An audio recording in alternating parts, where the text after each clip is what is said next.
guerre, famine, souffrance, épidémie, mort et ténèbres. Les prophéties du livre de l'Apocalypse parlent de toutes sortes de catastrophes qui s'abattront sur la terre à la fin des temps. La Bible dit que pendant la grande tribulation, la colère de Dieu sera déversée sur tous ceux qui ont décidé de servir l'Antéchrist. Et à la fin de cette période de grande souffrance, l'Antéchrist rassemblera toutes les armées du monde pour attaquer Jérusalem, car il sait que la fin est proche. Lisons ce que le prophète Zacharie nous a laissé. « Voici qu'arrive un jour pour l'Éternel, et l'on partagera au milieu de toi le butin qu'on t'a pris. Je rassemblerai toutes les nations pour qu'elles attaquent Jérusalem. La ville sera prise, les maisons seront pillées et les femmes violées. La moitié de la ville sera partie en exil, mais le reste du peuple ne sera pas éliminé de la ville. Cela montre que rien ne pourra être comparé à la douleur et au désespoir que le peuple juif subira lors de cette attaque de l'Antéchrist. Même les années de l'Holocauste et les décennies de guerre avec d'autres pays du Moyen-Orient, notamment ce qui se passe récemment avec le Hamas, ne pourront être comparés à la souffrance à venir. Et lorsque tout sera perdu et qu'il n'y aura plus d'espoir, Jésus et ses saints descendront du ciel pour les sauver finalement. Voyons ce que le prophète a dit à ce sujet. L'Éternel sortira et combattra contre ces nations, comme il combat le jour de la bataille. Ses pieds se poseront ce jour-là sur le mont des Oliviers, qui est vis-à-vis de Jérusalem du côté est. Le mont des Oliviers se fendra par le milieu, d'est en ouest, et une très grande vallée se formera. Une moitié de la montagne reculera vers le nord, et une moitié vers le sud. Après cela, le Seigneur fera en sorte que les soldats de l'armée de l'Antéchrist soient consumés par une terrible plaie, où leur corps, leurs yeux et leur langue pourriront alors qu'ils seront encore en vie et debout. De plus, les nations ennemies seront prises d'un esprit de confusion et se détruiront mutuellement. Ensuite, la bête et l'Antéchrist seront jetés dans les temps de feu, où ils brûleront éternellement, tandis que Satan sera emprisonné dans l'abîme pendant 1000 ans. Jésus posera ses pieds sur le mont des Oliviers, qui se divisera en deux et créera une vallée. De cette vallée couleront des eaux vives hors de Jérusalem. La gloire et la puissance du Christ sur la terre seront si grandes que le prophète Zacharie dit encore qu'il y aura beaucoup de pleurs à Jérusalem, car les Israélites regarderont Jésus et reconnaîtront qu'il est vraiment le Messie qu'ils ont rejeté et crucifié un jour. Lisez ce que le prophète a écrit. « Alors je déverserai sur la famille de David et sur les habitants de Jérusalem un esprit de grâce et de supplication.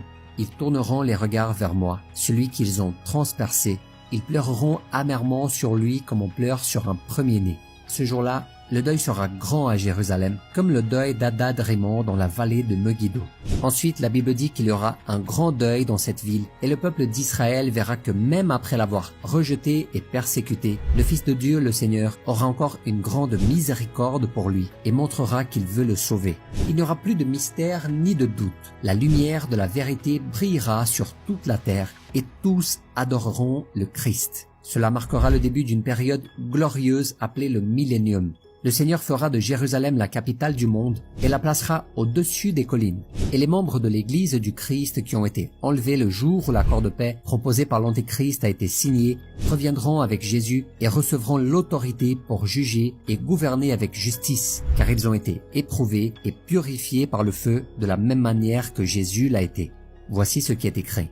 Heureux et saints ceux qui ont part à la première résurrection. La seconde mort n'a pas de pouvoir sur eux, mais ils seront prêtres de Dieu et de Christ et ils régneront avec lui pendant 1000 ans. Et tous ceux qui ne se sont pas prosternés devant l'Antéchrist et qui sont morts en défendant et en prêchant la parole de Dieu pendant la grande tribulation seront ressuscités et régneront aux côtés du Christ et de son Église. Tous travailleront ensemble pour s'assurer que le monde croisse dans la paix, l'harmonie, la justice et la piété. Le millénium sera un temps de paix et d'harmonie où il n'y aura pas d'animosité. Personne n'exploitera l'autre, personne ne volera ni tuera. Et le règne de Jésus sera exactement comme Dieu l'avait prévu avant que Adam et Ève ne pêchent. Les gens vivront des centaines d'années et auront toujours l'apparence jeune. Et même les animaux n'auront pas besoin de se tuer les uns les autres pour se nourrir. Et peut-être que vous vous demandez, mais que se passera-t-il lorsque ces 1000 ans se seront écoulés?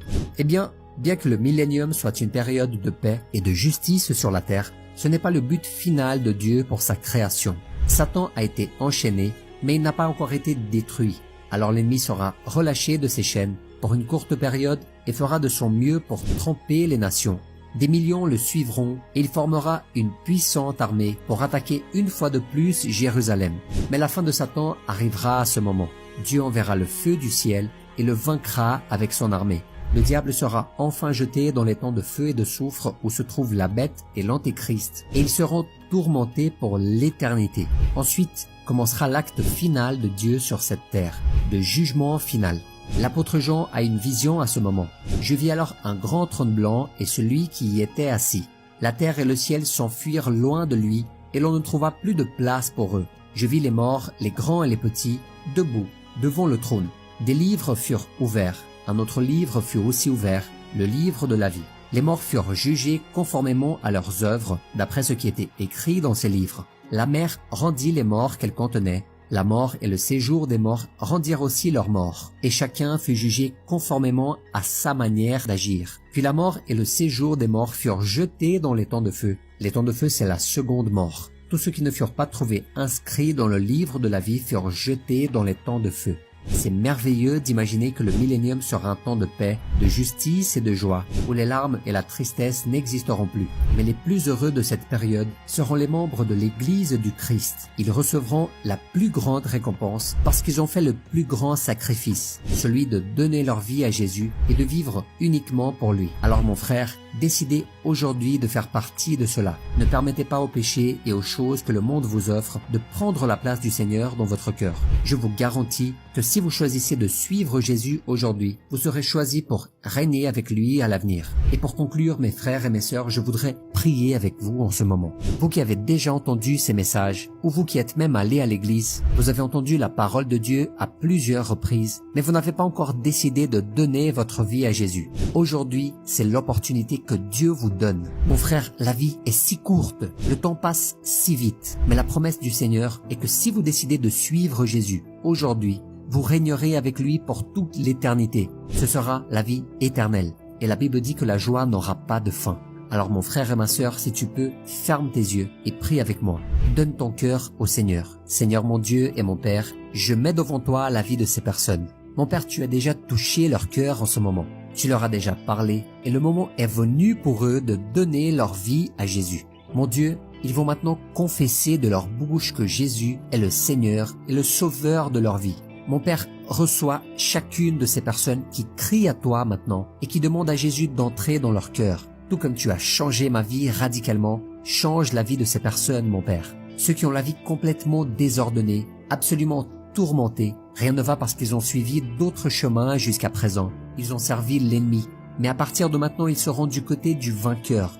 Mon Père, aie pitié et répands ta grâce. Apporte le salut et la délivrance. Jésus, guéris et répands de ton pouvoir sur ces personnes qui sont maintenant emprisonnées dans un corps rempli de maladies et de souffrances. Seigneur Jésus, guéris ces personnes par la puissance de ton sang. Je déclare la guérison du Seigneur. Je déclare aussi le salut, la délivrance, et je crois, Seigneur, que tu répands de ton pouvoir, de ta miséricorde et de ta grâce. Jésus, inscris le nom de cette personne dans le livre de la vie, que le Seigneur ait compassion de leur famille, que de plus en plus de gens se convertissent grâce à leur vie, et que le nom du Seigneur soit glorifié pour toujours.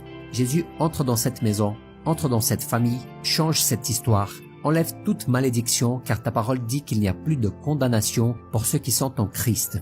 Plus rien ne peut apporter la défaite, la honte, ni l'humiliation. Que le Seigneur change leur histoire, et qu'à partir de ce jour, cette personne marche avec le Seigneur tous les jours de sa vie, quoi qu'il en coûte. Même si l'ennemi se lève, même si les luttes sont terribles, que le nom du Seigneur soit glorifié, et que le Seigneur fortifie cette personne pour qu'elle reste fidèle jusqu'au bout.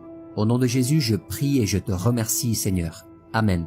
Mon frère, croyez-moi, la Bible dit que le salut vient par la foi en Jésus et non par les œuvres. Comprenez que personne ne mérite, personne n'a la capacité d'arriver au ciel et de dire « je suis ici parce que je le mérite ». Non, personne ne peut le faire car nous sommes tous pécheurs. Le ciel est le seul endroit où personne ne pourra dire « je mérite d'être ici », tandis que l'enfer est le seul endroit où personne ne pourra dire « je ne mérite pas d'être ici ». Si nous sommes sauvés un jour, c'est exclusivement par la grâce de Dieu. Mais si vous avez donné votre vie à Jésus, son sang vous purifie et vous pardonne. Et lorsque Dieu vous regarde, il voit l'œuvre de Jésus dans votre vie.